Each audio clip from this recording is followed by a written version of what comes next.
Go live. Hold on. We're here, and we're. How's it go?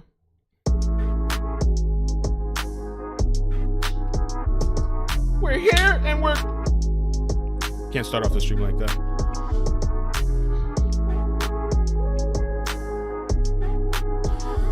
Hey everybody, welcome, man. I think we're good. We're here. Let me share this on Twitter.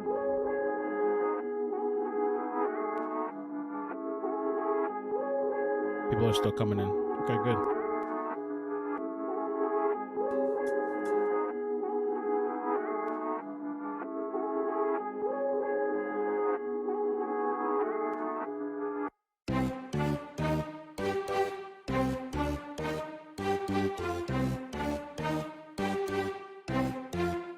So far, good connection. Hey, Johnny. Hey, YouTube. Chick Benny, Crystal. Who's here? Xavier. Nubani, Asha.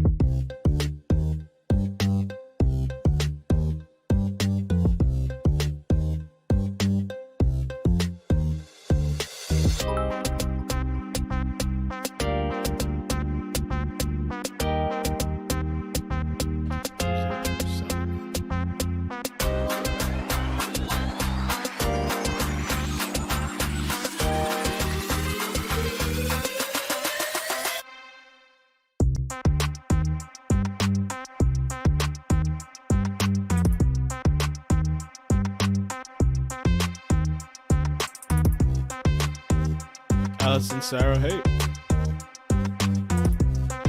Portia, welcome. I was gonna say good morning, but it's afternoon. All right.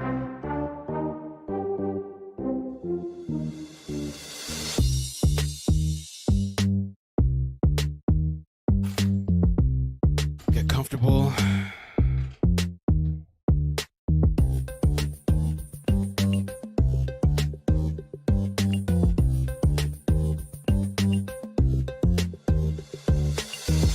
Jackie, Ray, Kristen.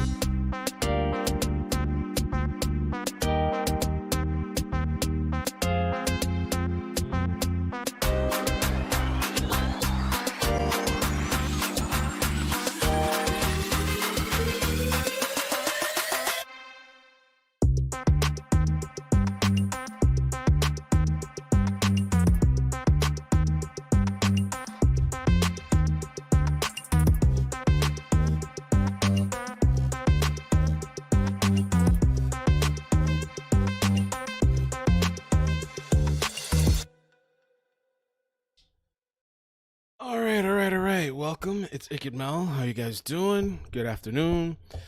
I wanted to share two stories with you guys. We're going to give it a minute or two to people get in. We're going to talk about this story from Polk County. That's like up north Florida, I believe, by like let me make sure I'm correct. I've always heard of Polk County, Florida. By Kissimmee. Let me see how far up north. Oh, right. It's like Central Florida, next between Tampa and Orlando. And we're going to talk about this 17-year-old Taigur. There's a GoFundMe too. We're going to watch video from the family. Really the best thing to watch with that, I think, is the press conference that the sheriff, I think his name is Grady. Let me get it correct. I have him pulled up here. Sheriff Grady Judd, which I kind of like him.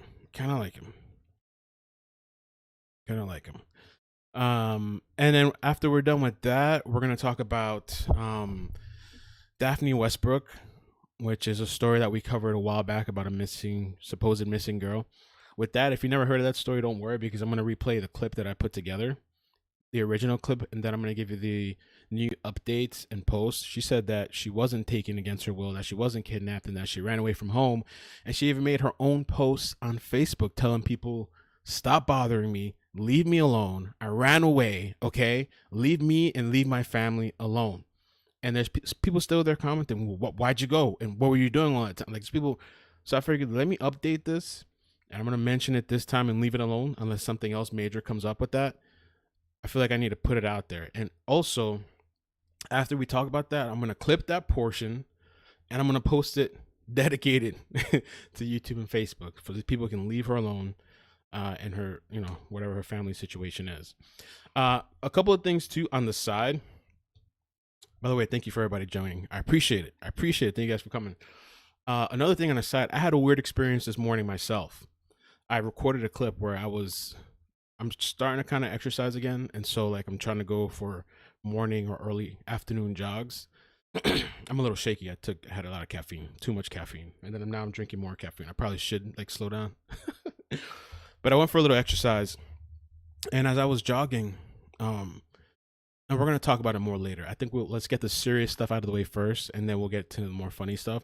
But this guy, like as he drove by me, he makes a turn and I stopped to let him go.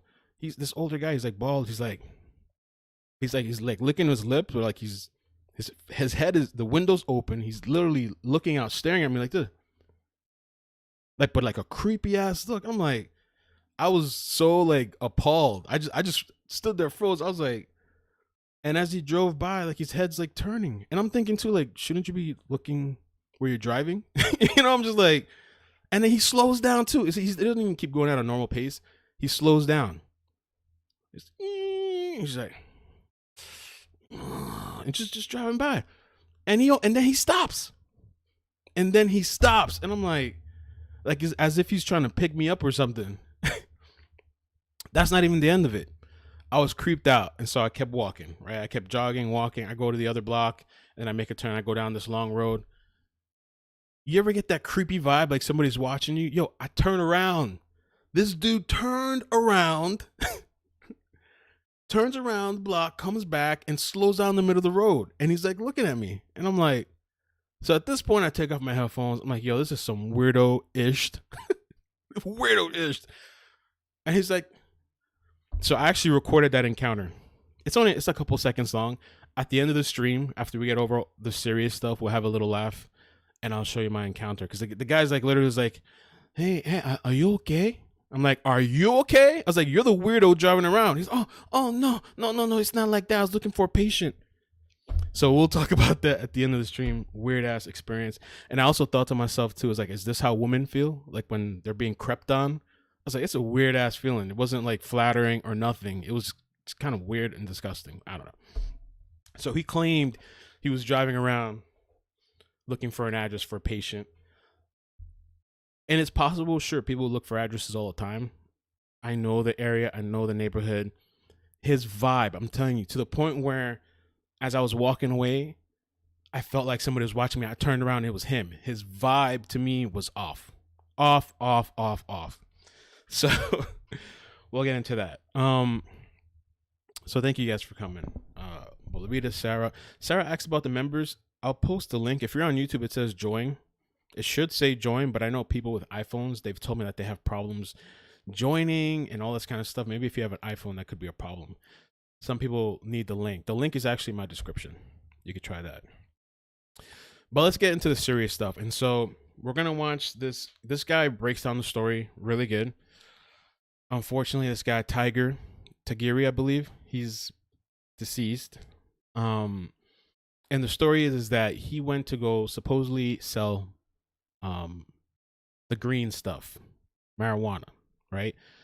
And he's with another female in the vehicle. This was, according to Wesh.com, investigators believe it was around 9:40 p.m. on Monday, which was June 7th. He drove to Gordon Heights Park near Bartow with the female, and when he parks, several unknown males approach him. One of the men, they open the driver's door. The other one opened the passenger side. They supposedly say that the kid, Taguri is 17 years old. Supposedly they said that Taguri is saying, no, don't. And then multiple shots are fired by both individuals, the one that opened the driver's side and the one that opened the passenger side. Now, Taguri is dead. He passed away. The woman wasn't even shot one time. From what I hear, she wasn't injured. Nothing. When that happens, Taguri accelerates the truck, drives it forward into a fence, and the car comes to a stop. There's right near a playground. The passenger and another person dials 911, and he passed away. Now, the people that shot him, they suspect that it was up to 4 people, but so far I believe they got 2 of them. One guy's name is Jevon Berrien Jr, 16 years old. I'm not going to say all the details because I want you to hear the video, but I'm just giving you a little bit of the synopsis. Another guy's name is Margus Johnson. He claimed that he didn't shoot. He claimed he was just along for the robbery. And also, Jevon Berrien's father, they go to the house. I guess they found him based off of social media. I don't know how. Kids these days, they self-snitch. Not even kids, grown adults are self-snitching on social media. They go to the guy's house, and the father's there, and the father's giving a hard time, and the father has meth in his room, and so the father gets arrested. He also has a criminal history. Jevon has a criminal history. And I think it was Margus that was found, let me see, in the closet. Let me see the notes. Yeah, Margus was hiding not in the closet, sorry. He was hiding in the home. I don't know specifically where, but he was hiding in the home. And so it's a mess, and there's still people at large. And the firearm was found in the house. And so these days, man, the kids are packing. And maybe it's not even just these days. Maybe it's been like that for a long time. But these kids these days, they're wilding out. They're dangerous. You know what I'm saying? And you just don't know. Not all of them, obviously, but you just don't know. So let's get into this clip. Open this thing with the press conference. Crazy situation. This could happen really to anybody. I mean, I don't know. And the thing too, because people were thinking that chick, the woman, the female, set him up. The sheriff says that she didn't. He claims that she had nothing to do with it. I don't blame people for thinking that, because that would be my first thought too. Like, damn, they open both doors and they just shoot up the guy and they leave her. But he claims that she had nothing to do with it. I also wonder, was this just a robbery? Was this targeted for more? Did they know him? Did they even take the marijuana? People killing for marijuana? How much was it that he had on him? What was the deal? What was the plan? How much was he selling? For how much? I'm curious. But obviously it was a setup. Obviously it was an ambush. Thank you, Crystal. Crystal sent a super chat. Appreciate that. So he said it was only a plan to rob him, but when he tried to back away, they shot him. Oh, that's interesting. All right, let's listen and see then. Let's check it out. Switch it up to here. Oh, actually what I did, because when I started listening to the audio, it's only playing out of one ear. So I edited the video really quickly, and I modified the audio so it's mono, so you can hear it in both ears. So this should sound actually a little bit better, especially if you're using headphones. Check it out. Ladies and gentlemen, thank you for being with me today. I'm only hearing it in one ear.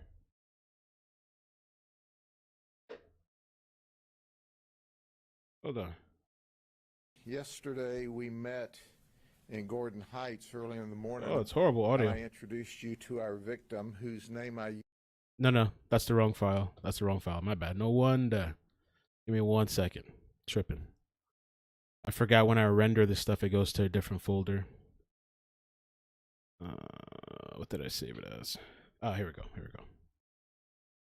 Okay, this one. Ladies and gentlemen, thank you for being with me today. Much Yesterday better. We met in Gordon Heights early in the morning, and I introduced you to our victim, whose name I used because the family said we could. Should be better now.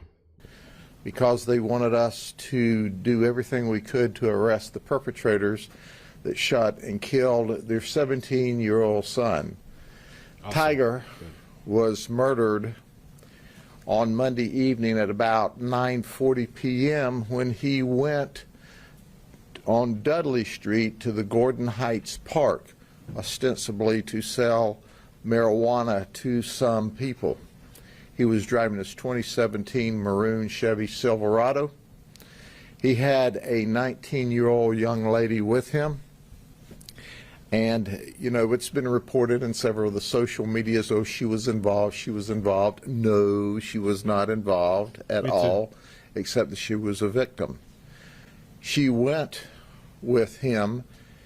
He was there to sell marijuana when what it's reported to be at this point in the investigation now 4 males, 4 black males, approached the vehicle. They pulled both doors open, the front passenger, the front driver, and immediately started shooting. It was horrible.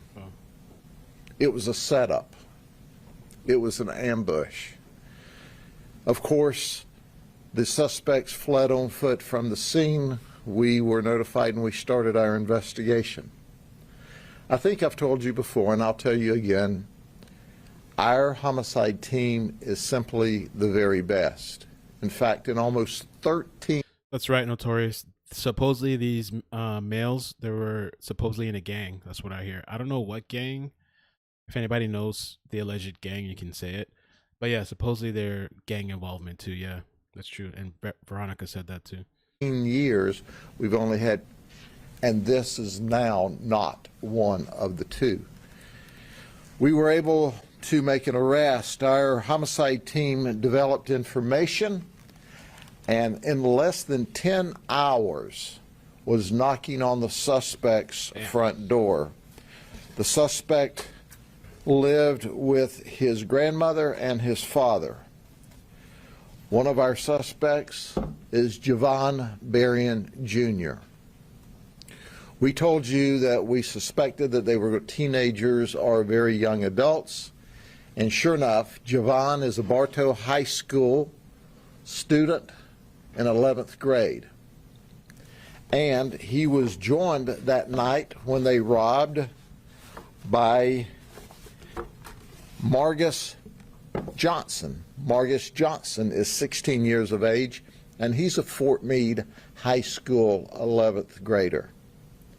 He's a cousin to Jevon. And they were together with at least 2 other people, sitting around on the benches when Jevon decided that, hey, we'd like some marijuana, but we don't want to pay for it. So they planned this grand scheme to get the marijuana dealer to come to them, and then they were going to rob him of his marijuana. And for whatever reason, they decided to shoot, and they shot several times into the vehicle. Margus tells us, I didn't have a firearm. I was just along for the robbery. Jevon had a 9mm handgun. When we served a search warrant on his residence on Gause Street, 2965 Gause Street, we found a firearm, a 9mm Glock. We immediately took this over to the FDLE lab in Tampa to compare the firearm to the casings we'd recovered at the scene. FDLE immediately followed up, knowing the urgency of finding who these people were that would randomly shoot and kill a high school student. So it was random. FDLE worked with such speed, words don't convey our appreciation. But they told us clearly, the gun that you took from Jevon's house matches the ammunition that was expended at the scene. We know that Jevon has a criminal history of robbery by sudden snatching, and on another occasion he was arrested for battery of his mother, who was trying to search his backpack when she suspected he had drugs in there. Jevon and Margus both are charged as juveniles right now. But what they did is not a juvenile crime. It's an adult crime. It's cold-blooded, first-degree murder. And as a result of that, we are asking the state attorney, and it's his final decision. Our state attorney, Brian Haas, is simply the very best. But we're asking him if he will consider transferring them both to adult court. But the investigation's not over. We know there are at least 2 other suspects. And we ask the community to continue to help us. You have provided information to us. But we're not going to stop until we arrest all 4, at least, suspects who descended upon this truck. to murder this 17-year-old George Jenkins high school student. We're not stopping. We're going to hold everyone accountable. And it's important that you help us. And think about this. We're offering $5,000 cash reward. And if you didn't shoot into that car, you were just part of the robbery. We want those who are responsible for the murder. They're the ones that we're really interested in. This is another picture of Jevon, who's the taller of the two, and Margus, his cousin. They say they are a member of a gang that hangs out in the east side of Bartow. Gause Street and Dudley are in Gordon Heights, which are located just north of the city of Bartow. However, they are self-proclaimed gang members. As you see, we've blurred out them shooting the gang signs because we don't want to mark it. But that wasn't the only arrest that day. Let me introduce you to Jevon Berrien Sr. So that's the father we were just talking about. Our murderer's father. He was really ugly and mouthy when we first got there. I don't know how he thought that was going to work for him, but obviously it didn't. We ended up charging him with possession of meth, possession of cannabis with intent to sell, possession of a firearm by a convicted felon, and possession of ammunition by a convicted felon. I would say that the apple doesn't fall too far from the tree. Jevon Sr. didn't want to cooperate, tried to protect his son. Well, I suggest to him, had he provided the appropriate role model when that young man was a small child, we may not be in the position we are today. He's also criminally charged, and there may be other charges forthcoming for him as the investigation's underway. Keep in mind, we are still in the infancy of this investigation. There's lots of information we need to have. There's all of the work up that we have to do with the science end of this investigation. But when you look from the 30,000-foot level, you've got a George Jenkins high school kid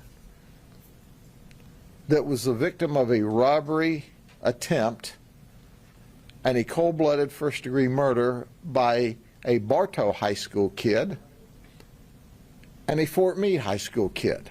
Oh, two different high schools. That's a scary thought. 16 and 17-year-old children, and that's what they are, children. And you want to ask Jevon Berrien Sr., did it not occur to you that something's wrong when your 16-year-old kids got a firearm, got a handgun? Damn. And where did this handgun come from? It's a good question. It's not in the computer as stolen, which doesn't mean it's not stolen. We'll have to go back and trace it from its origins. But my suggestion is, at some point in time, this handgun was stolen and someone didn't have their serial numbers. So when they made the report, if in fact they made the report, then it didn't get entered into the computer for lack of the appropriate serial numbers. Well, let me tell folks, when you have guns and you possess guns and you like guns, you're responsible for them. Some way, somehow, this 16-year-old got a handgun illegally because he can't legally possess it. And I suggest it's probably stolen, and we can't confirm that yet. But he got this handgun and ultimately shot and killed a 17-year-old kid. That's unacceptable. I have one other event to talk to you about. Let me underscore before I close out that we still need information so that we can charge the rest of them. This investigation's just beginning. It's not just ending. It makes me angry. It makes me completely angry that we've got kids killing kids and kids shooting kids, and we've seen that 2 weeks in a row now. It makes me so angry. I want to. We just had those. I stopped them. We just had that thing too, where those kids ran away from the foster home. That was in Polk County, was it? I forgot what. It's somewhere in Florida though. 2 kids.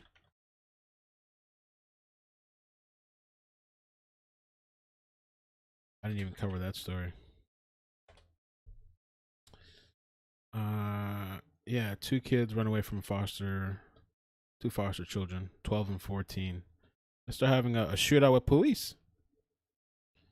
It was Volusia County. That's how you say it. Somebody will comment later. Nah, you say it. We'll see ya. Pluck my eyeballs out one at a time. But we're going to stop this, and we're going to hold people accountable. But parents, I need your help. Start being a parent. Oh, sure. Start going into the room, looking into the backpacks, going into their social media, and know what they are doing. 16 and 17-year-old kids acting like this need parental oversight. When you don't provide parental oversight, then they do things that they think are cool, that they watch in rap videos, or... No, you did it! Sorry. I remember there was this Asian judge. If you guys, the people that were with me on that live stream, remember where he called out just some of that type of music, and even different music too. It's not just that, with the violence and all this kind of stuff. And I think that stuff does encourage his. I don't even listen to certain types of music. I do listen to rap and all this kind of stuff, rock and all that. But like when I was younger, I'd be listening sometimes to this like depressing stuff. I don't listen to none of that stuff. I'm not trying to be, even when I'm whatever going through something, I don't want to hear that stuff. You know what I'm saying? Because it really does mentally have an effect on you. You listen to that turn up music and you're with your friends. And it's possible too, that cousin, I don't know if it's true or not, you know what I'm saying? But it's possible too, a lot of times kids, they're just going with whatever group they're in. They're hanging out with people and these people are doing crazy stuff and you're just tagging along for the ride and you get pulled into a whole situation. There was a young kid too in Florida. I forgot how old he was, like 13, 14, 15. He was tagging along for something. I don't know what it was with his friends or whatever. And these people get into a car accident and I think he might have been the only one to die. They were doing something, they were driving crazy, but he just tagged along. I don't know, something. It all becomes a blur because all this stuff just starts to ring almost as some of the same similarities in some of the details. But there's many times too, I've been in situations too when I was younger where I'm tagging along with somebody, things go left and all of a sudden you're in a situation that you didn't even want to be in and you're stuck and you kind of have to do something about it. You have to be involved or whatever. Real easy to get pulled into something where you're just hanging around certain people. Gangster music. So anyway, I'm angry with that. No, he didn't. No, he didn't. Listen, when I first came to Florida, after a while, that's what I realized. I changed my circle. I separated myself from a lot of people. And even those types of clubs, I stopped going to. When I first came, I was with a group of friends. They were cool. I appreciate those times. But a few of them were a little bit troublemakers. And we would go to these clubs, and specifically it was when you went to like this hip hop stuff or whatever. You go to this club, nobody's enjoying themselves, nobody's dancing. It's the guys standing on one side of the corner versus the other guy standing on the other side of the corner, and they're having a staring contest. And then the few that go in to dance, God forbid one of these people bump into each other. That's what happened to one of my friends. Bumped into another guy. He knocks the drink over, I think either on the guy or the girl. It's a whole out brawl. Meet me outside. Okay, meet me outside. We go outside. It was a bad thing because the person that he bumped into, they belonged to a college. So all their college friends came out. It was a few of us. We got into a situation. And that was the last time I went out with those guys. Because when I got into the vehicle and we were leaving and we were going home, one of my friend's cousins, he's like, yo, I got something at the house. I got a gun. Let's go get it. We're going to come back. I was like, take me home. At that time, I didn't have a vehicle at the time. I don't think I was driving at the time. This was a long, long, long time ago when I first came down. Over a decade. I was like, yeah, just take me home. Over a drink? You guys want to take me home? Last time I went out with those guys. And then I started going out to different places, EDM, it's a whole different vibe. Even though in those places two things happen, these people in these places, some of the times or a lot of times they're not there to enjoy themselves. It's like this whole, especially when you're young, it's this weird mentality people are on. Anyway, questions. 2 questions. Number 1, you said that the gun was found in Jevon Jr.'s room. So does that mean that we know the piece of gun was tied to him by fingerprints or DNA or any of that stuff? And the second question is, they're alleging they're part of a gang. Do we know the name of the gang? I know the name of the gang, but we're not going to share that because we don't market. I don't know how prolific and how many members the gang is at this time. We're checking into that. It's a relatively unknown name, so it's not like it's a big-time gang. The second, or the first question you asked, certainly we haven't completed the science yet.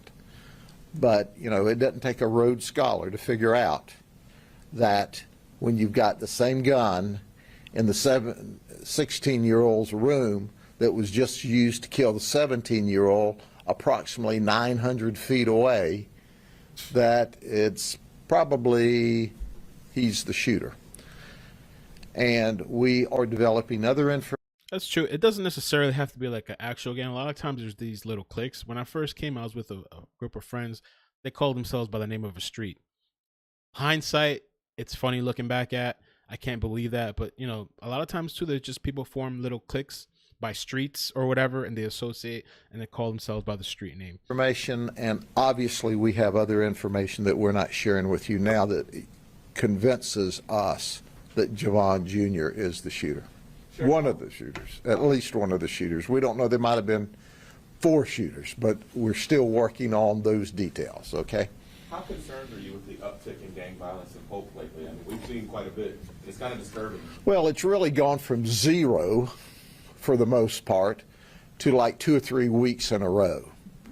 So certainly we're concerned with it because we normally see virtually no gang issues at all.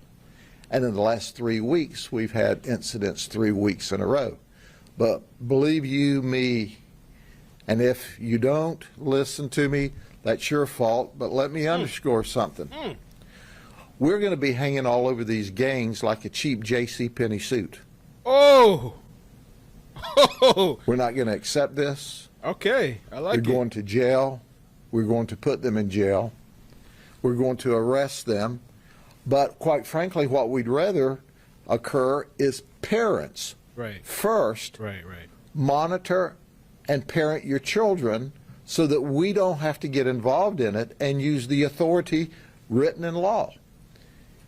If you monitor and supervise and parent your children at home, then we won't have to get involved and they won't have to have a criminal record.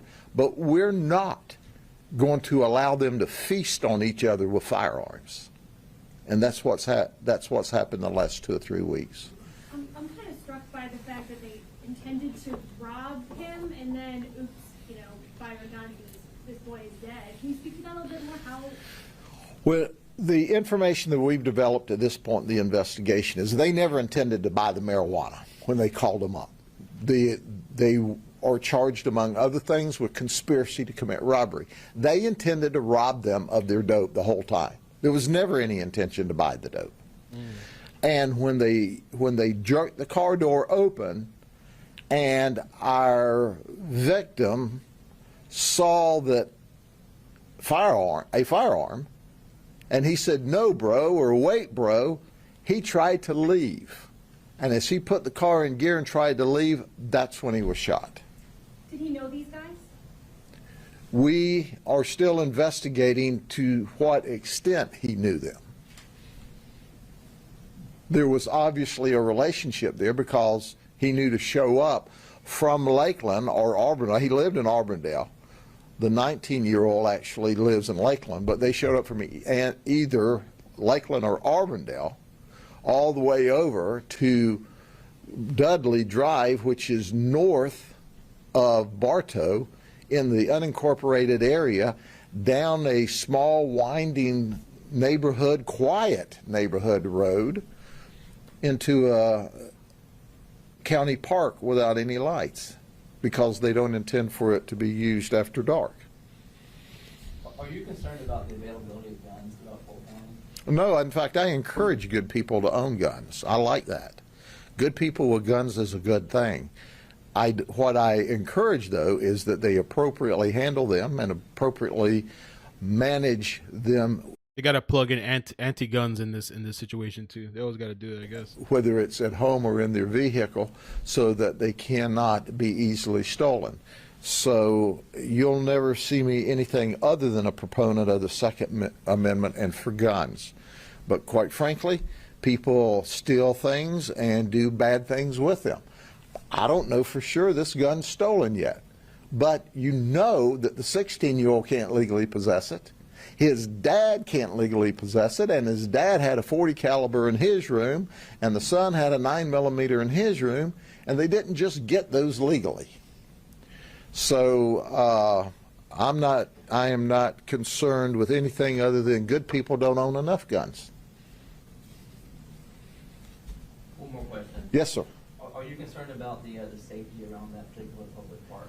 No, that community and that park is historically very, very safe. Very safe. We have very little problem in that community. It is a quiet community. It's a safe community. Wonderful people. With Florida, I spoke about this one time. I saw the chat talking about whether it's legal or it's illegal. With marijuana, so it's like a mixed thing. It's not just it's legal. From what I'm looking at, because I spoke about this with somebody a long time ago, you can use it for medical purpose, but it's not decriminalized. So like you can get arrested for it. Yeah, I guess you have to have like that medical thing. To me, from the friends that I know and all the personal experiences, it's not that easily accessible. People are still buying it like through dealers and all that kind of stuff. It's not like California where it's used for medical purposes and it's also decriminalized and like it's fully legal. It's not like that. There's some states that are like that. There's some states where it's mixed. It's not just black and white. But Florida, and in a lot of places too, we have this thing now called, is it Delta 8 or Delta 9? I think it's Delta 9. Let's see, maybe it's Delta 8. I forgot. Delta 8. Delta 9, I think, is the actual THC. Delta 8 is like another form of THC that they found a way to circumvent the law. And so now they're selling this in stores. And so you can get a hold of that. I believe it's not as strong, but people love it. They say you don't get as much anxiety and whatever. That's a whole different story. But whether through legal means or illegal means, yeah, you can't get it legal. I hear that so many times. It's a huge misconception. There's not stores on every corner. Stores are not selling weed. There's not huge dispensaries. I don't know why people think that sometimes. It's not like that in Florida. I can tell you, I live here. It's not like that. Sure, you can get a medical card. And a lot of these other places, they just hand those things out. I don't know that that's going on in Florida. Most people are just buying that stuff through dealers, the people that get it or whatever. Yeah, but anyway, with these kids too, it seems like I guess maybe they didn't have money and they were just planning to rob this guy. That's what they claim. That's medical only. That's what I think the whole situation was. They were just gonna rob him. That was the plan for them to start. I don't know what happened. Somebody in the chat said that he started to pull away. Maybe he didn't want to give it up and they shot into the vehicle. I don't know. And it is a really cool little park. And historically, we'll get a loud disturbance in the park every now and then. Well, all parks where people are gathering up having a good time have loud disturbances. But this is anything but a loud, raucous neighborhood or area. It's just not. And I think that's part of the shock factor for the community, is because it is such a wonderful community. Sheriff, would you say the residents of Polk County need to be a little concerned or worried about these gangs becoming more and more violent? Oh no, this is targeted conflict between gang members for the most part. Really? Keep in mind, our 17-year-old victim, it breaks my heart that Taigur is a victim and that he was murdered, but if he hadn't been there selling marijuana, he wouldn't have been shot and killed. That's the bottom line.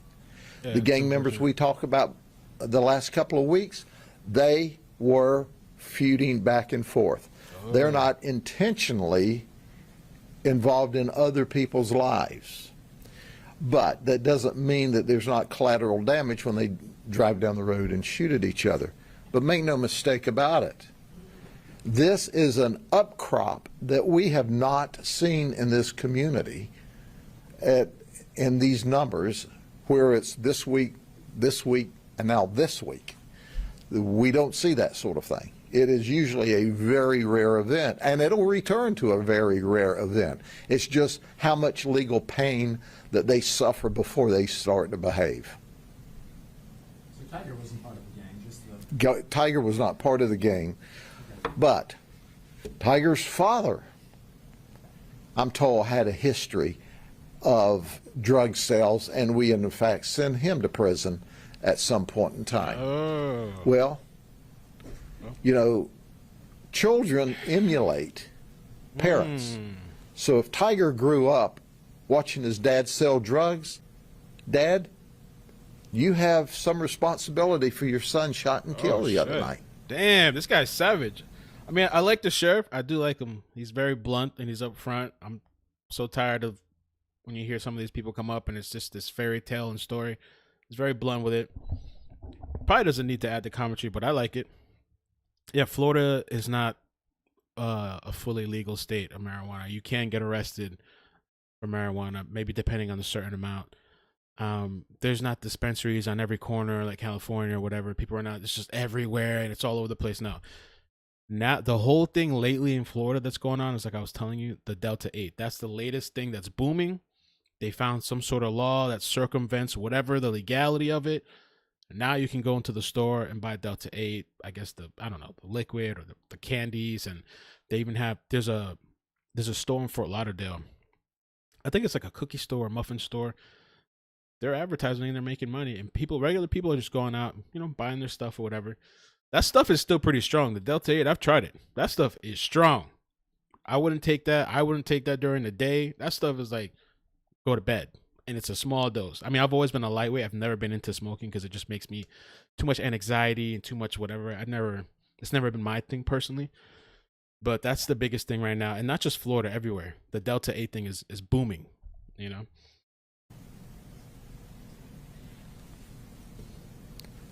Drugs are London. dangerous. I am over hearing about this, quote, low-level, nonviolent drugs. Drugs are dangerous. So anybody that starts out a conversation about drugs are low-level and nonviolent would just gag me with a pitchfork. Damn. I can show you families wrecked over drugs, neighborhoods wrecked over drugs, kids killed over drugs, children and adults addicted and dying of overdoses of drugs on almost a daily basis. Now you extrapolate that all over this country. We got a problem. We all have a problem, not just the families that have the drug abuse going on in them, but it's all of our responsibility. Law enforcement can't fix this by themselves, but will not give up. Wow. Well, that was his commentary on that. I mean, he makes some good points. Parents and communities and drugs. And I mean, I didn't know about Tiger's father because I watched this midway and I was like, we're definitely going to watch this together. By the way, thank you, Veronica, that sent me the link to this video. But then now we're hearing Tiger's father, and we heard about Jevon's father, and I don't know. It's crazy and wild to me that anybody could kill somebody over weed. But I guess, and kids are very in the moment. A lot of times they're not thinking long term or repercussions or consequences or whatever. They're just in the moment now. Let me play, before we move on to Daphne, I want to share, you can see I think the father speaks in this video clip. There's a balloon release. We watched that. Oh, really quick too, by the way, with the story that we covered yesterday, with the Corpus Christi story in Texas, where the 1-year-old and the mother was allegedly kidnapped. The door was broken down. The ex-boyfriend comes in and takes the baby and the mother and disappears. The vehicle's found, but they're not there. They're found today and they're safe. I don't know the details. And the guy that took him, the ex-boyfriend, Christian Garcia, he had warrants for murder and like robbery or something like that, allegedly. Oh, and two people sent me the article yesterday for the previous murder, allegedly the person that he killed previously. At the end of the stream, maybe we can get into that, but I just wanted to throw out that update. Also, with the cash thing, Darian Brown, for the people that have been following that story, Darian Brown, his charges were upgraded to like capital murder and something else. There's a bunch of YouTubers covering that, so you can go check that out. I'm one person, I can't do everything, but that's just good news. With Darian Brown, everything's been pointing in the direction of him. I don't know all the other stuff. People are saying there's other people involved or whatever. The guy has a history. The neighbors said, hey, this person broke in my house and tried to take my daughter. The guy has a history, okay? There's pictures, there's videos, neighbors talking about it. It's not a big mystery. So his charges were upgraded. So that's a good step in the right direction, I guess. Was there anything else? So let's go on with this. And these are the two guys that we've been talking about. This is the GoFundMe. Let me get you a bigger screen. Let me read this to you. So far, they've raised $5,400. I'll put the link in the chat. It's up to you. I'll just put the link. You can just share it. You can just view it. Just seeing his face and knowing what happened is good too. Tiger is my son, but he's a grandson, a cousin, a big brother, and an amazing friend. Anyone that knew him had the biggest heart in the world and would do anything for anyone. He had plans to graduate early in December and attend vocational welding school. He had so many plans for the future, and his life was cut so short. He was ambushed and shot to death by multiple assailants over a handful of marijuana. Tiger's 17 years old and didn't deserve what happened. It was a senseless crime. He will be forever missed. These funds will go to help pay for his service and memorial and expenses. Anything extra will be dispersed for scholarships to honor his name, to continue to help people like him. He would do, and to help other people achieve the dreams that he will not be able to finish himself. Layla Tiger will manage the funds and disperse accordingly. Thank you. So that's the GoFundMe. Let me put the link real quick for you guys. I'll just, at the end of this stream, I'll put it in the comment section in the description. But I'll share it one time real quick during the live stream. I want to check it out. We'll watch this video too. This one clip, we can see the father speak, and then we'll move on to the next story. And so far, the connection's been okay today too. So appreciate you guys riding with me on that. Here we go. The other thing, I was gonna say, like, back in the day, I'm talking decades ago when I first came to Florida, and I was telling you those group of friends. A lot of my friends and a lot of people I know, they smoke. They're into smoking. I wasn't personally into smoking. I've done it before. I wasn't into it. The anxiety thing for me. Also, the jobs that I was working, I couldn't do that. Not anyway when trying to get hired. But anyway, I remember this one guy that a friend of mine, he used to take me to sometimes. And he lived in a building. And he would take me there, and he wanted to buy his stuff. My friend wanted to buy his stuff. The guy was the nicest guy ever. You know what I'm saying? The guy that was selling the stuff. Really nice guy, friendly, always whatever. Some people are just doing a little hustle. I mean, I'm not saying it's right, but I mean, I don't even know, should this stuff be illegal or whatever? I don't know. You know, that's a whole debate that I'm not even going to get into. But the nicest guy ever, just hustling, making some money. And he was overly nice, I think. Somebody could easily, if they wanted to, set him up and get the job on him if they wanted to. You know, so I wouldn't look at all these people as like horrible. You know what I'm saying? Guy was super nice. I don't know. And to me, I didn't see the hype in smoking anyway. You know, but smoking is probably a lot better than drinking alcohol. Probably healthier too. You know what I'm saying? That's a whole nother thing. Alcohol probably kills more people too. But I'm one of those people too that like I couldn't smoke and go drive. I'm just not comfortable with it. There's people that can do that, have no problem. I couldn't smoke and go drive. So that's where I wonder too about like having this stuff, just everybody available to do it, because I wouldn't be comfortable doing it. I don't know, but it's the same thing with drinking. People still drink and drive, you know, so making alcohol legal wouldn't stop that. So I don't know that, you know, I don't know. So let's play this clip. I'm Jameson Euler. And I'm Wendy Ryan. Thank you for joining us. We're not naming the suspects in this case because of their age and because they have not been charged as adults. Also because we wanted to focus tonight on the victim, 17-year-old Taigur Taguri. New at 11, ABC Action News reporter Ryan Smith shows us the emotional gathering honoring the teen and his family's push for justice. Hundreds out here showing their support, a tribute for Taigur.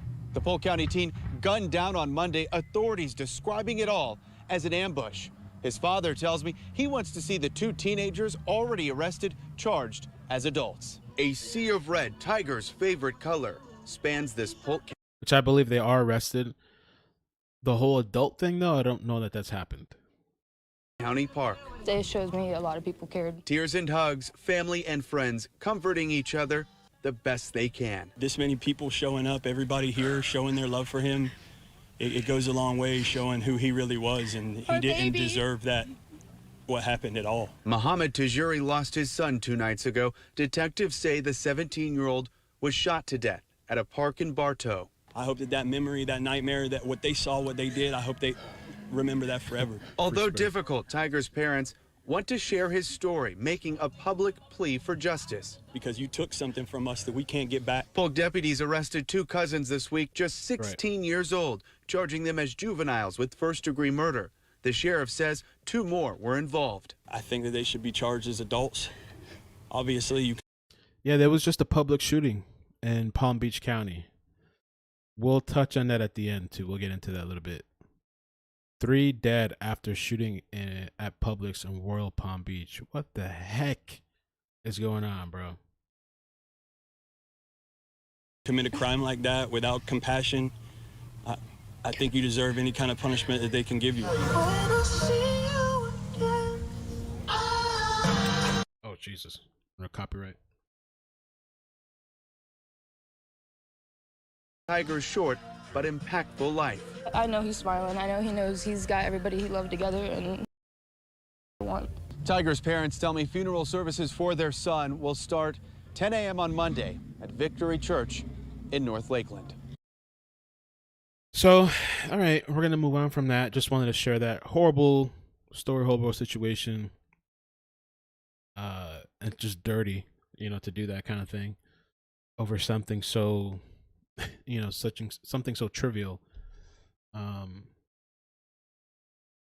this was the balloon release here too. This has music though, but I'll just mute it. We can look at it a little bit. Yeah.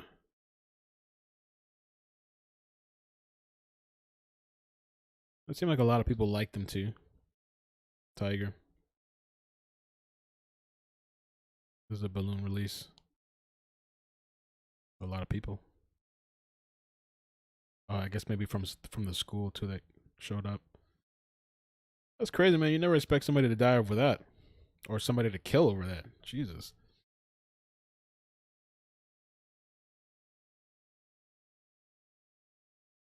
It's got to be kind of mind-boggling, huh? Like when things happen and you just look at the little things, like, and you know, responding to the request to buy the stuff. One of those things that you look at, had anything been different in that day, maybe none of this would have happened, kind of thing. It's just crazy. Probably racks your mind wondering why, you know. People will kill you over nothing.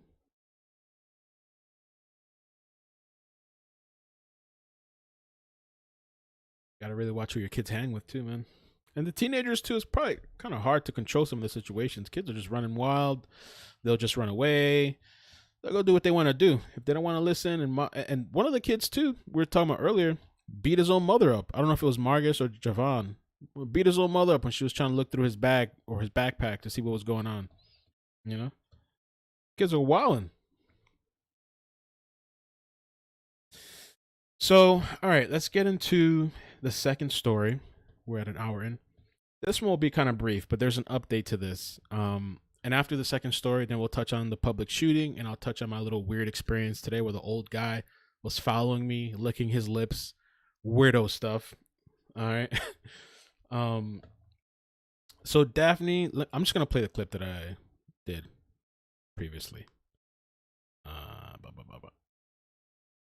Okay.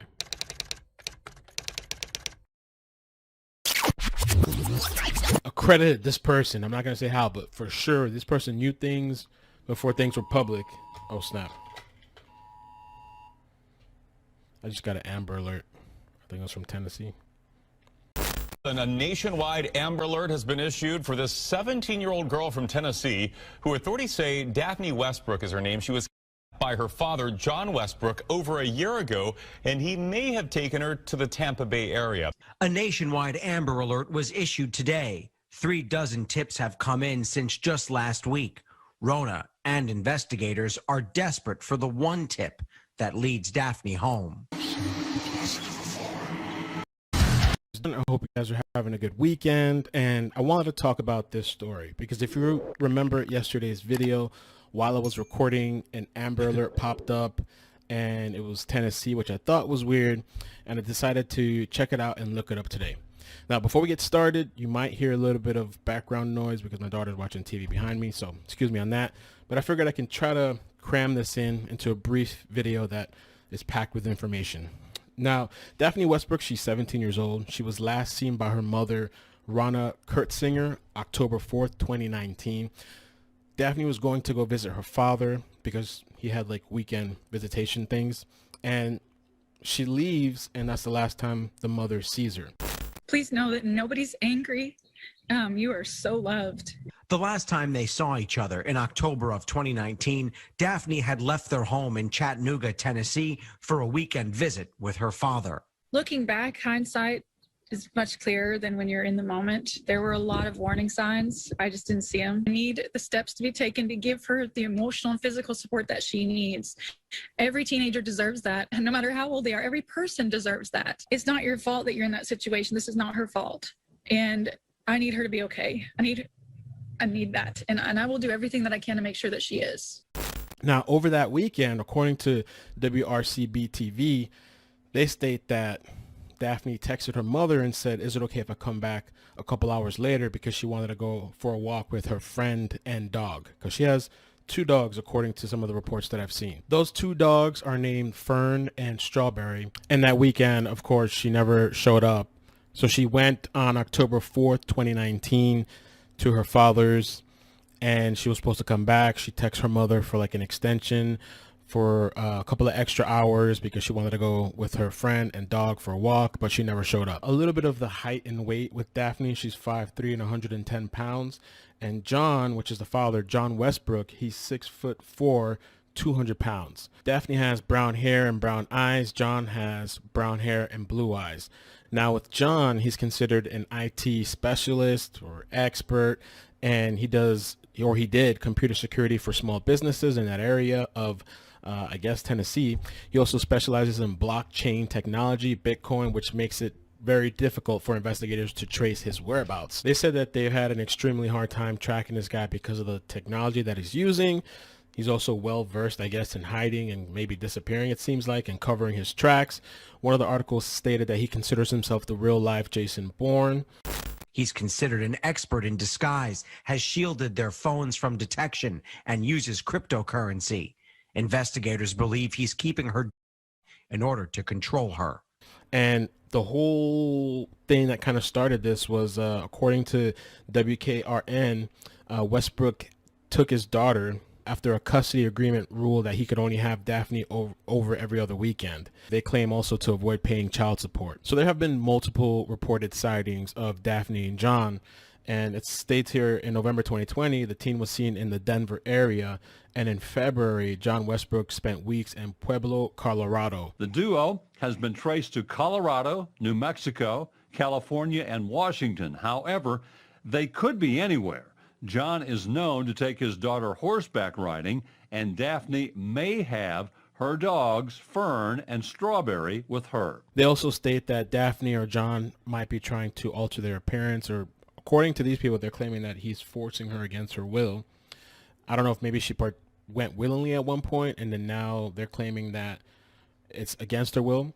But they claim that the father purchased hair dye and fake false teeth recently. Now, the whole thing with this situation is that they believe the father is intoxicating the Daphne, his daughter, by either alcohol, or they also stated that he used to provide these things to her before she went missing.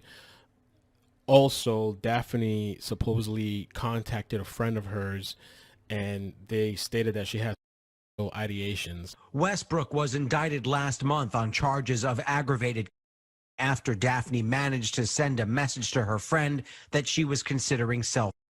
Now, how do we get to Florida? Well, there was a reported sighting they believe is credible.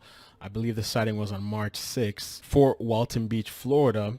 They reported seeing a man and a teenage daughter who seemed to match the description of John and Daphne on March 6th in an old rusty orange Volkswagen Beetle. And then over the weekend, investigators raided his sister's home, the father's sister, in Sebring, Florida, where they took her electronic devices because they state he's been in contact with his family while he's been on the run, but his family, according to them, is not cooperating. They'd found communication between him and a sister who lives in Sebring. Her home was raided over the weekend, where investigators confiscated her electronic devices.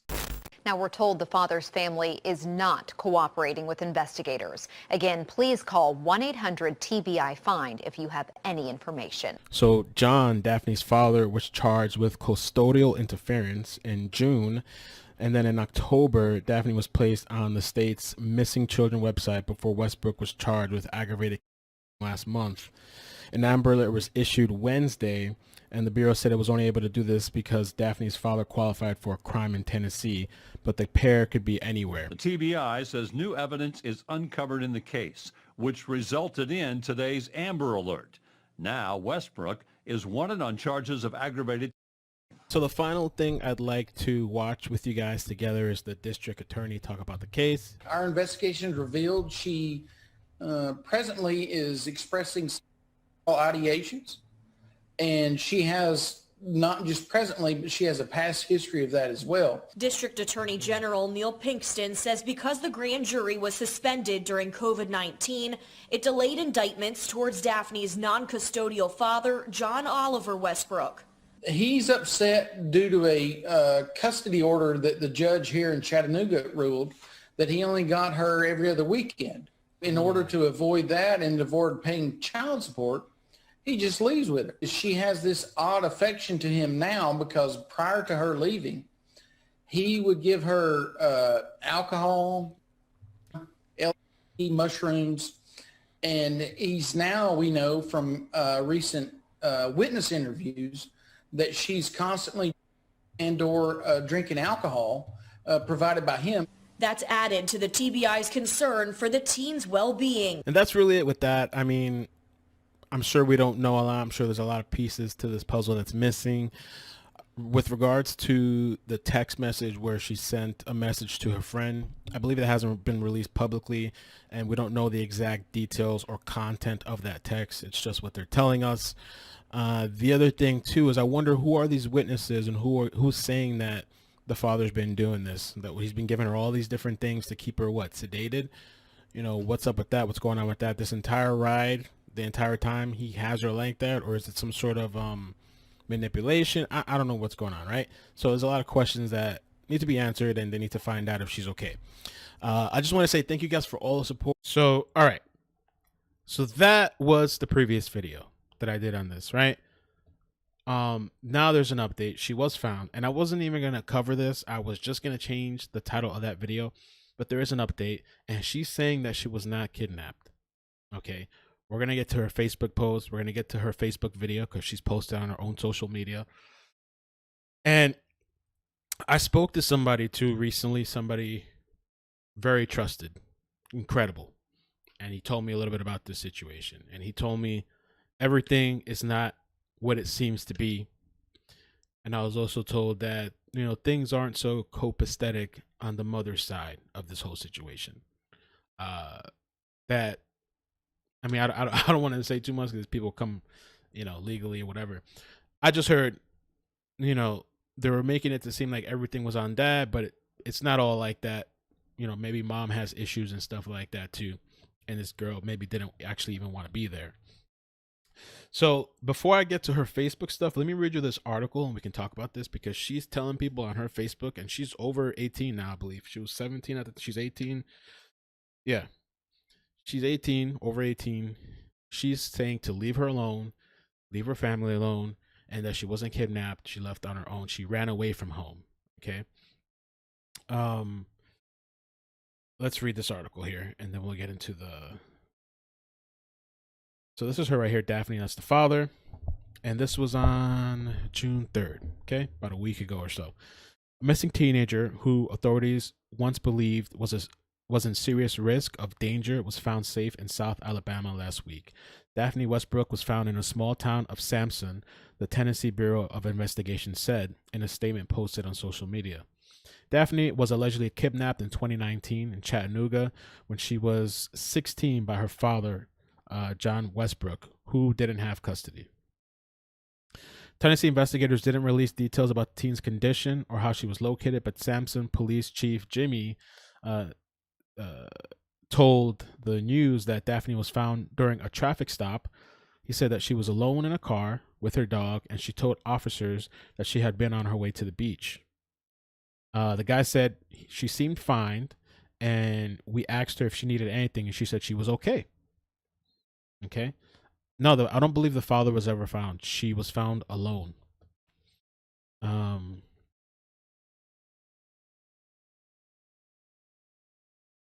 She says here too on her Facebook thing, which we're going to get into, I was not kidnapped. I just ran away from home. Chill out, people. Leave my family alone. Daphne appeared to write on a Facebook post. She later posted a video of herself with her dog saying, in case you wanted evidence that it's me, after some people questioned whether the initial post had been made by her.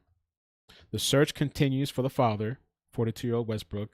According to Hamilton County District Attorney's Office, he's wanted on multiple charges, including aggravated kidnapping.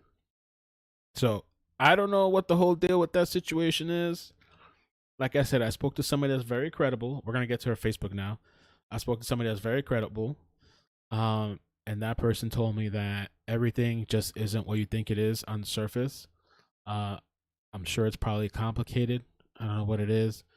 The father hasn't been caught, but I hear that maybe that situation at home, according to that person's opinion, wasn't so great. All right. Now let me take you to the Facebook post. I mean, if she really is fine, okay. You know what I'm saying? She's a grown adult. I don't know if she's being coerced or not, but if she's fine, leave her alone then. You know what I'm saying? I don't know if she has issues or whatever. Let me show you the Facebook post. I wasn't even going to do an update on this. All I was going to do was change the title, but I see people pushing this stuff or whatever. Let's see. Let's do this. Or you know what? Let's do that. So this was May 29th. She posted, I was not kidnapped. I just ran away from home. Chill out, people, and leave my family alone. ! And then she posted this video later that day, which you guys tell me. It's Daphne. You guys tell me your thoughts on this. What the hell is that? Joe tries to tell a story. Oh, Lord. How about that? So she says, hello, everyone. Thanks for your concern, but I'm okay and have been A-okay. My dog's name is Frank, by the way, and he must be contained or he'll chew the hotel couch. So don't feel bad for me. She is staying in a hotel. I don't know what's up with that. I don't know what she's doing. I don't know what's in her life, but she's saying she wants to be left alone. Hello, it's Daphne. And in case you wanted evidence that it's me to anyone who doesn't believe, because I saw some people responding on the post that I just put up, not thinking it was me. So, don't know what that's about. But as you can see, I am in a... That's it. I don't know. The microphone was a little muffled. Looks like she's staying in a hotel. There's a bunch of comments under there. I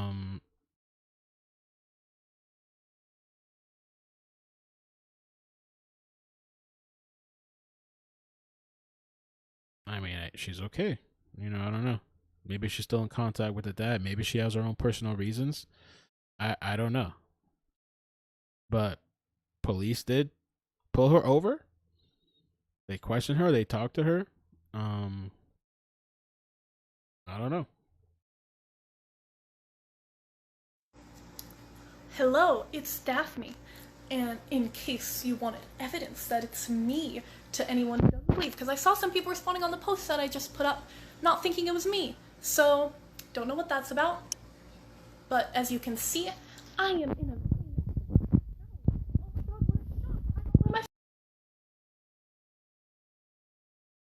Let me mute the mic. Let's see. I mean, she's staying in a hotel. Let's see. I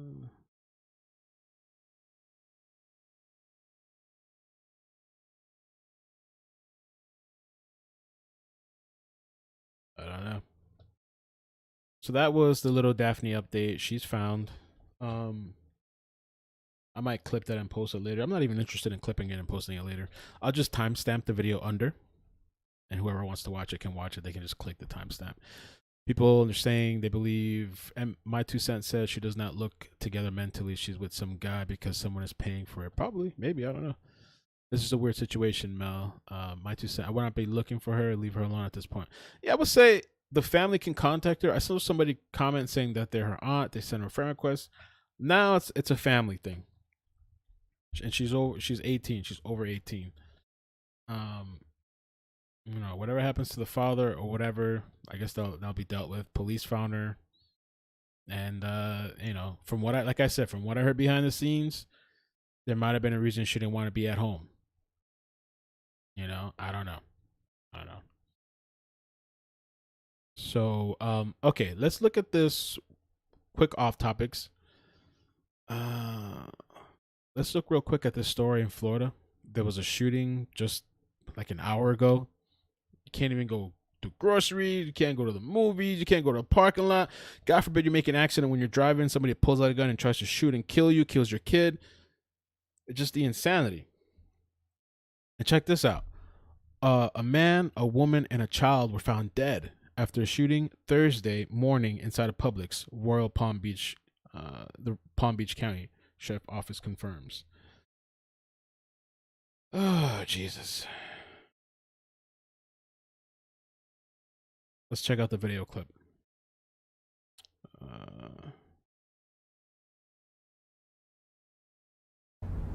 Meet the mayor of Gilman Road. Got a little ad there. People just on edge, man. I'm glad Daphne's okay. I mean, if she's asking to be left alone, I mean, what else are we going to do, right? And it looks like her family's in contact with her.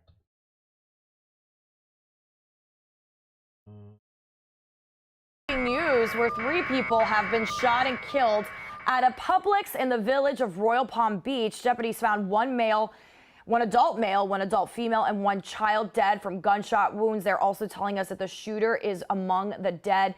Detectives say this is not an active shooter situation, but we are still monitoring this, and detectives are still trying to figure out how this all happened in the first place. As soon as we get more information, of course, we're going to bring it to you on air and online at local10.com. Trying to see Sea Cuisine. Our chefs did the work, so you enjoy the flavor. Trying to see if I can find any video clips online.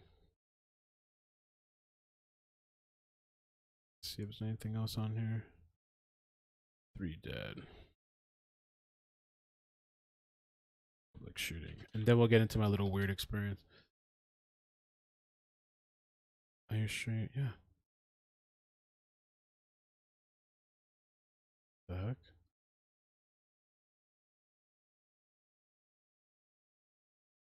Okay, there's some live feed. Let's check it out. Let's start with this one. Let's see. I'm not going to watch the entire thing, but we'll just take a look. On the scene of some breaking news here in Royal Palm Beach. You can see it behind me is a Publix there. You can see the enormous scene here. So right kind of on the other side, you see this tree line. There is a Publix right there. And you zoom in here. Well, I guess you can't when you're doing Facebook Live, but you can see the scene further back there. Incident Command Unit, the big van just pulled up. All sorts of Palm Beach County Sheriff's Office, deputies, detectives, you name it, all back there. Also see a contingent of Publix employees too, all waiting. So here's what we know. We know that 3 people are dead. A child is among the dead. A man and a woman also killed. The shooter is dead. And so they're saying that 3 people were killed in total, including the shooter, and those 3 people, a man. Yeah, it could be a domestic situation. And a woman and a child. So a heartbreaking scene out here. The Palm Beach County Sheriff's Office stresses that this is not an active shooter situation. As I mentioned, the shooter is among the dead here, but you can see just how big the scene is here with the sheriff's deputies. Out here at the perimeter of the scene. We are actually at a gas station in the plaza, but really the entire plaza is locked down here. And so you can hear that fire truck off in the background, but the Palm Beach County Fire Rescue is out here.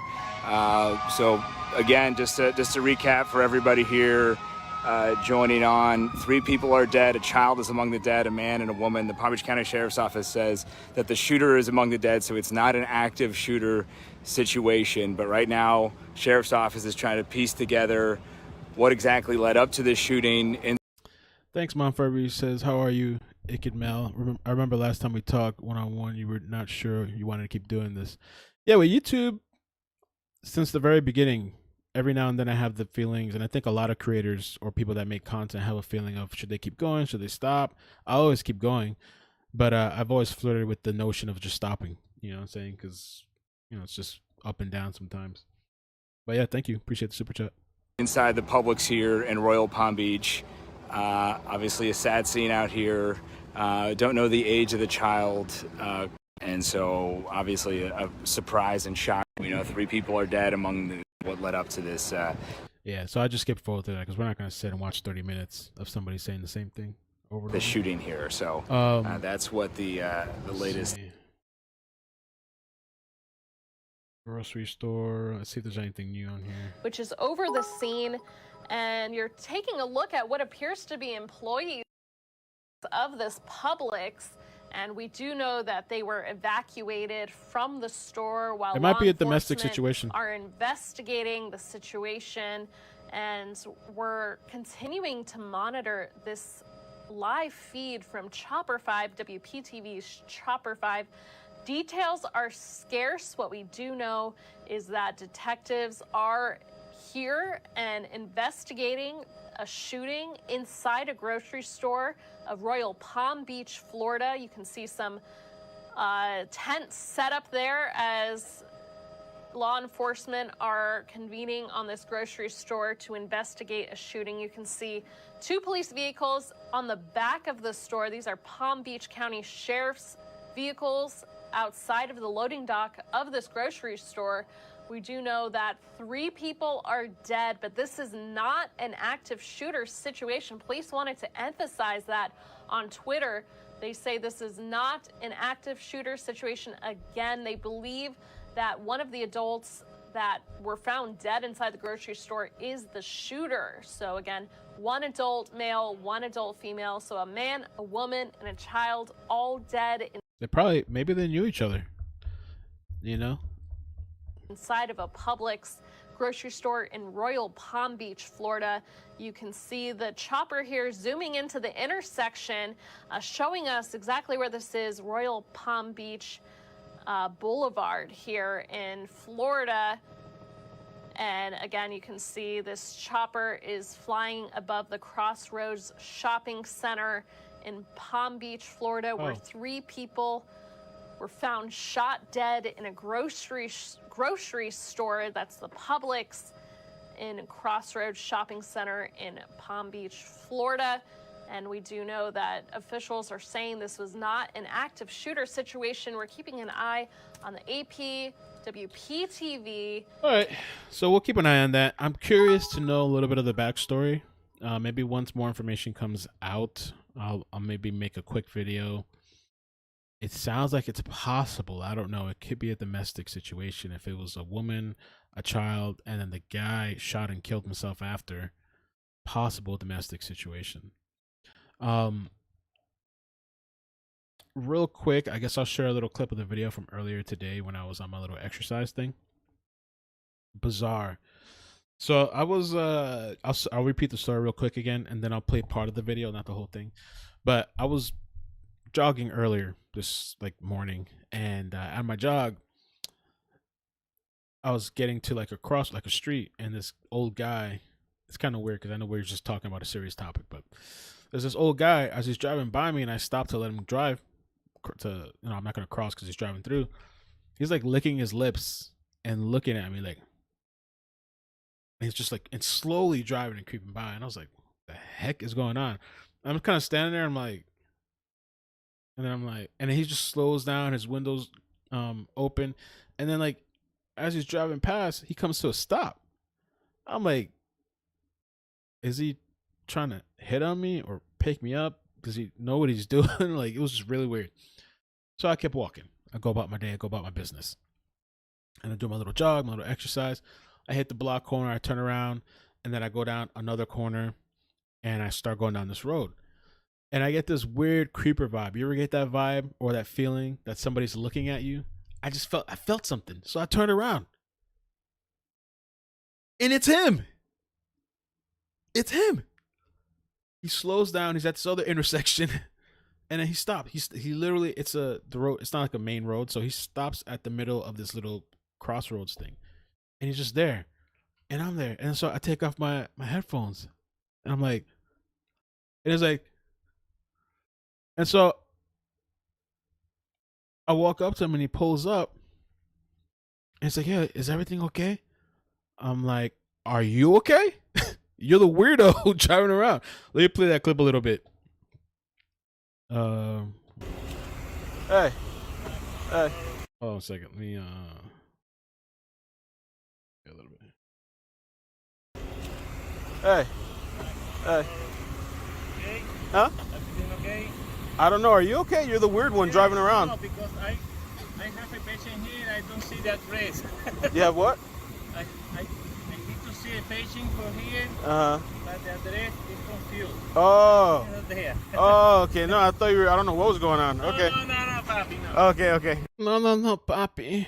Damn it. He wasn't interested. All right. Hold on one second. I don't want to show like the mailboxes and stuff, but where is hold on a second. I don't want to show. Okay, there.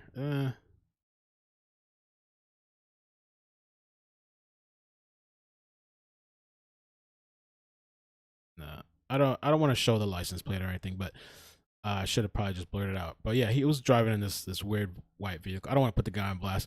Maybe he was. I don't know. Maybe he was just driving around. But like I said, you know how you just get a feeling about somebody or about somebody? I just felt something weird about that dude. Right there. Weird as shit.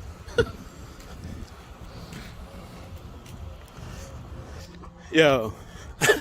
I'm looking like a mess.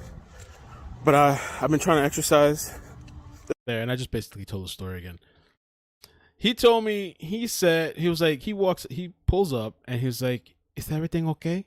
Are you okay?" And I was just like, "Are you okay?" I was like, "You're the weird one driving around, like, on this weird type of stuff." And so he says, like, he has a heavy accent. He says, "Oh, I'm just driving around, and I'm looking for my patient." And he points in his car seat. He has, like, all this junk and stuff in his car. He's like, he's looking for his patient. I'm like, okay. He's like, I can't find the address.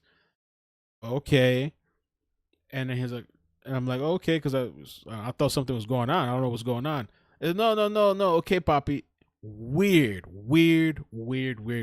I don't know. And just the fact that this dude came back around and came all the way back around just to come back and look again. I was like, that was weird. Bitch, are you okay? But that was it, yo. Is there any other updates? I mentioned the person from yesterday, the Texas story. These people were found. The 1-year-old and the mother were found.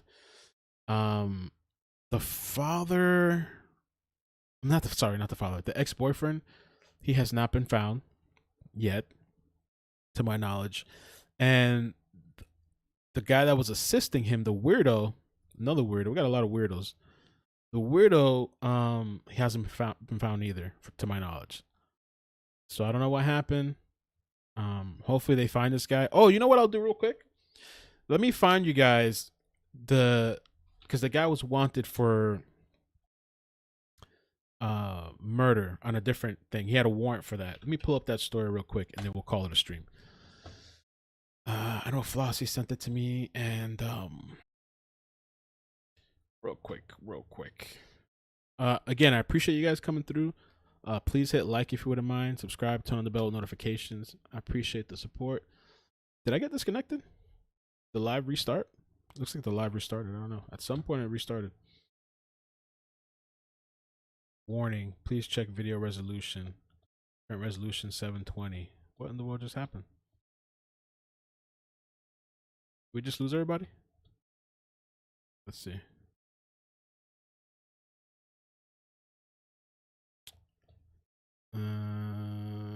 Okay, I think we're here. Something weird happened with the stream. Good to know, because I thought everything was working fine. The current video is interlaced, but interlaced video is not supported. What the heck does that mean? Let me see real quick. You guys can still see me? Time's up.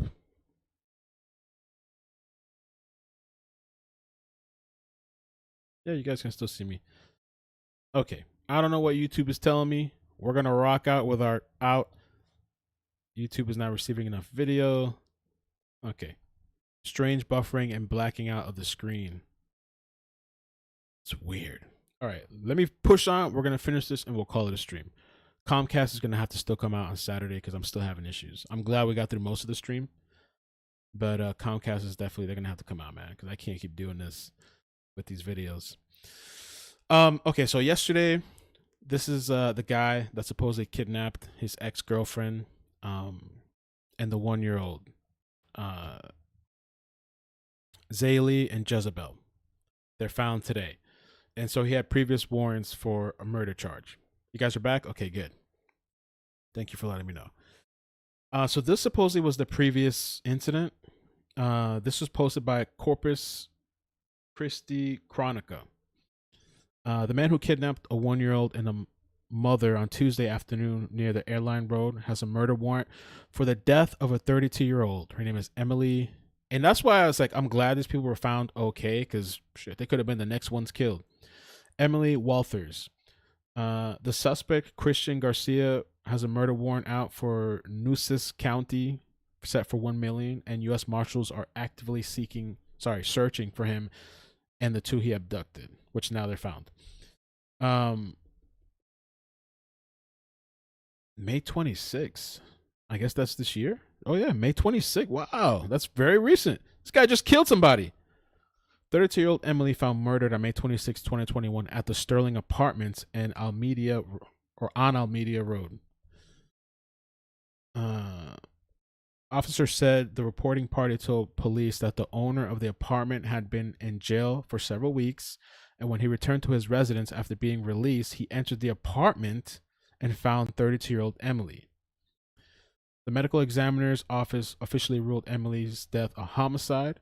On June 4th, Corpus Christi, I guess they meant to say homicide. Homicide investigators were looking through a dumpster container for evidence of this homicide. No details of what the investigators found. And then on June 9th, police announced a murder warrant for Christian Garcia. And this is the guy too. He had an accomplice for this situation. Stream dropped, but it's back. Did it drop 2 times? I think I lost everybody. That's weird. What in the world is going on, Comcast? Yeah, I think I lost like half of the audience. Well, we'll definitely have to figure things out. Comcast will be here on Saturday. And yeah, I guess this guy killed somebody else. Now I wonder if this was completely random. This guy just gets out of jail, he comes to the apartment, and he's thinking his place is still his place, and there's somebody else there, and so he kills her, or did he know her? Pretty wild stuff. You guys are here, okay? Pretty wild stuff. And that's it, man. Thank you guys for joining. Thank you for coming through on the stream. Appreciate it. Take care of yourselves. Please hit like and subscribe. Turn on the bell with notifications. Appreciate everybody that came through today. No idea what's up with the funky internet. It's gotten better, but there's still issues, so we'll figure it out. We'll get it through. All right.